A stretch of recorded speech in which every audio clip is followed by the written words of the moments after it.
ಓಂ ಸಾಯಿರಾಮ್. ಎಲ್ಲರಿಗೂ ಸಾಯಿ ಕೃಷ್ಣ ಚಾನೆಲ್ ವತಿಯಿಂದ ನಮಸ್ಕಾರಗಳು ಹಾಗೂ ಧನ್ಯವಾದಗಳನ್ನು ತಿಳಿಸ್ತಾ ಎಲ್ಲರಿಗೂ ಶುಭೋದಯಗಳು ಹಾಗೂ ಸಮಸ್ತ ಸಾಯಿ ಕೃಷ್ಣ ಚಾನೆಲ್ನ ವೀಕ್ಷಕರಿಗೆ ಮಹಾಲಯ ಅಮಾವಾಸ್ಯೆಯ ಶುಭಾಶಯಗಳು ಹಾಗೂ ಧನ್ಯವಾದಗಳು. ಇವತ್ತು ನಾವು ಮಹಾಲಯ ಅಮಾವಾಸ್ಯೆಯ ವಿಶೇಷತೆ ಮತ್ತು ಪಿತೃಗಳಿಗೆ ಮಾಡುವ ಸರಳ ವಿಧಾನಗಳ ಬಗ್ಗೆ ತಿಳಿಸ್ತಾ ಇದ್ದೀನಿ.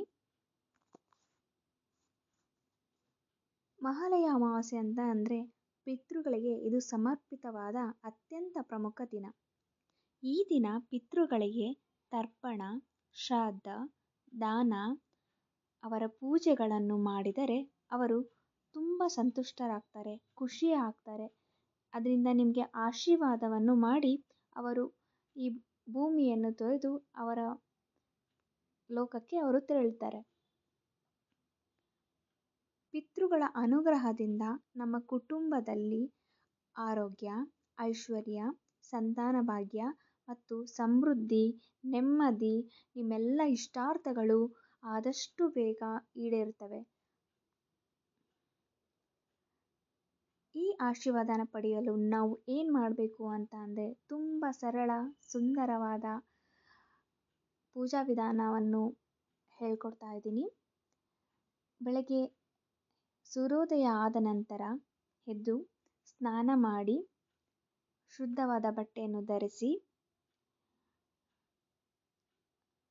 ಒಂದು ತಾಮ್ರದ ಲೋಟದಲ್ಲಿ ಅಥವಾ ಬಿಂದಿಗೆಯಲ್ಲಿ ನೀರನ್ನು ತೆಗೆದುಕೊಂಡು ಸ್ವಲ್ಪ ಎಳ್ಳನ್ನು, ಅಕ್ಕಿಯನ್ನು ಅದರಲ್ಲಿ ಹಾಕಿಬಿಟ್ಟು ನಿಮ್ಮ ಪಿತೃಗಳ ಹೆಸರನ್ನು ಹೇಳ್ತಾ, ಯಾರೆಲ್ಲ ನಿಮ್ಮ ಪಿತೃಗಳು ಗೊತ್ತಿದ್ದಾರೋ ಅವರೆಲ್ಲ ಹೆಸರುಗಳನ್ನು ಹೇಳಿ, ಹಾಗೂ ಇನ್ಯಾವುದು ಪಿತೃಗಳ ಹೆಸರು ಗೊತ್ತಿಲ್ಲ ಅವ್ರಿಗೆ ನಿಮ್ಮ ಪೂರ್ವಜರು, ನಿಮ್ಮ ಹಿರಿಯರು, ಗುರುಗಳು ಅಂತ ಉಚ್ಚಾರಣೆ ಮಾಡಿ.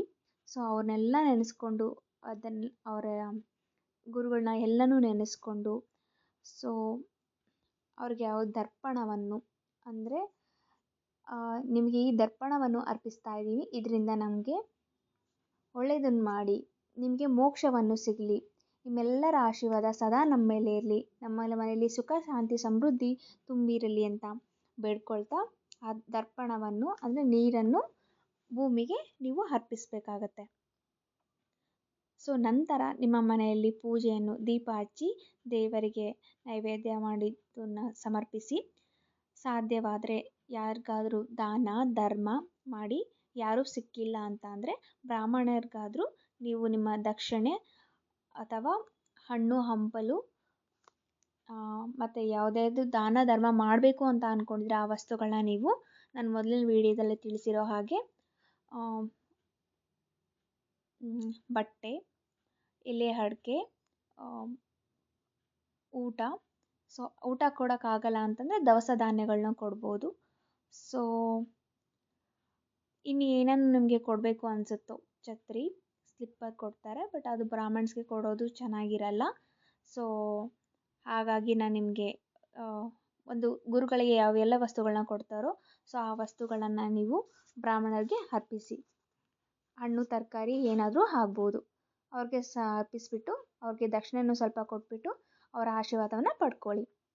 ಈ ದಿನ ಮಾಡಿದ ಪೂಜೆ ಮತ್ತು ಜಪ, ತಪ, ದಾನ ಧರ್ಮಗಳಿಂದ ನಿಮ್ಮ ಪಿತೃದೋಷಗಳು ನಿವಾರಣೆಯಾಗುತ್ತದೆ ಹಾಗೂ ನಿಮ್ಮ ಪಿತೃಗಳ, ನಿಮ್ಮ ಹಿರಿಯರ ಆತ್ಮಗಳು ಸಂತುಷ್ಟರಾಗಿ ಮತ್ತು ನಿಮ್ಮ ಜೀವನದಲ್ಲಿ ಅವರ ಬ್ಲೆಸ್ಸಿಂಗ್ಸಿಂದ ಶಾಂತಿ, ನೆಮ್ಮದಿ ಮತ್ತು ಸಮೃದ್ಧಿಯಿಂದ ಕೂಡಿರುತ್ತದೆ.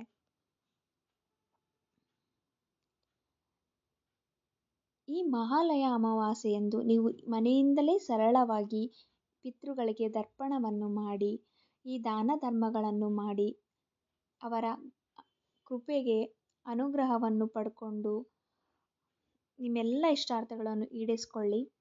ಓಂ ಸಾಯಿರಾಮ್. ಹಾಗೂ ಮತ್ತೊಂದು ವಿಷಯ ಹೇಳೋಕ್ಕೆ ಇಷ್ಟಪಡ್ತಾ ಇದ್ದೀನಿ. ನಾಳೆ ನಾನು ಅಂದರೆ ಈ ದಿನ ಮಹಾಲಯ ಅಮಾವಾಸ್ಯೆಯ ಸಂಜೆ 6:15ಗೆ 6:15ಕ್ಕೆ ನಾನು ಪೂರ್ವಜರ ಕರ್ಮ ಹೀಲಿಂಗ್ಸ್ ಅಂತ ಮತ್ತು ಅವರ ಬ್ಲೆಸ್ಸಿಂಗ್ಸ್ ಅಂತ ಒಂದು ಹೀಲಿಂಗ್ ಸೆಷನ್ ಮಾಡ್ತಾ ಇದ್ದೀನಿ. ಇದು ಫ್ರೀ ಆಗಿದೆ, 1 ಅವರ್ ಇರುತ್ತೆ. ಯಾರೆಲ್ಲ ಕರ್ಮ ಕಳ್ಕೋಬೇಕು ಮತ್ತು ಹೀಲಿಂಗ್ ತೊಗೋಬೇಕು ಅನ್ನೋರಿದ್ದೀರಾ, ಇದು ಫ್ರೀ ಆಗಿರೋದ್ರಿಂದ, ಉಚಿತವಾಗಿರೋದ್ರಿಂದ ಅಟೆಂಡ್ ಮಾಡಿ. ನಿಮ್ಗೆ ಯಾರೆಲ್ಲ ಗೊತ್ತಿದ್ದಾರೋ ಅವ್ರಿಗೆ ಲಿಂಕ್ನ ಕಳಿಸಿ. ಸೊ ಸಾಯಿ ಕೃಪೆಗೆ ಪಾತ್ರರಾಗಿ ನಿಮ್ಮ ಹಿರಿಯರನ್ನ ಬ್ಲೆಸ್ಸಿಂಗ್ಸ್ನ ಪಡ್ಕೊಳ್ಳಿ, ನಿಮ್ಮೆಲ್ಲ ಕರ್ಮಗಳನ್ನ ಕಳ್ಕೊಳ್ಳಿ, ನಿಮ್ಮ ಜೀವನದಲ್ಲಿ ಸುಖ ಶಾಂತಿ ಸಮೃದ್ಧಿನ ಪಡ್ಕೊಳ್ಳಿ ಅಂತ ಹೇಳ್ತಾ ಈ ವಿಡಿಯೋನ ಮುಕ್ತಾಯ ಮಾಡ್ತಾ ಇದ್ದೀನಿ. ಎಲ್ಲರಿಗೂ ಧನ್ಯವಾದಗಳು. ಓಂ ಸಾಯಿರಾಮ್.